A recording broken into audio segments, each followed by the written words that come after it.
अरे, तुम्हाला आठवतंय का? आजचाच तो दिवस होता, आपल्या शाळेचा पहिला दिवस. कसा काय विसरणार? मी तर आईचा हात सोडायला तयार नव्हतो. मला आठवतंय, त्याच्यात पहिल्यांदा शिकवताना मी उलट लिहिलं होतं. बाईंनी एवढं एवढं असवलं ना. पण खरं सांगू, पहिला दिवस म्हणजे नवीन जगातली पहिली पायरी होती. भीती होती, पण नंतर ती जागा आपली झाली. हो ना, पहिला दिवस होता अनोळखी.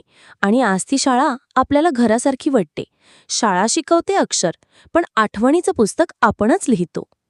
चला तर शाळेतील पहिला दिवस विद्यार्थ्यांना अविस्मरणीय असावा म्हणून माननीय केंद्रप्रमुख निशा बोल्ले मॅडम यांच्या प्रेरणेने जिल्हा परिषद उच्च प्राथमिक शाळा रावणवाडीतील सर्व शिक्षक व व्यवस्थापन समितीचे सदस्यांच्या प्रयत्नांनी साकारलेल्या शाळेतील पहिल्या दिवसाचे काही आनंददायी क्षण आपण पाहूयात.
राणी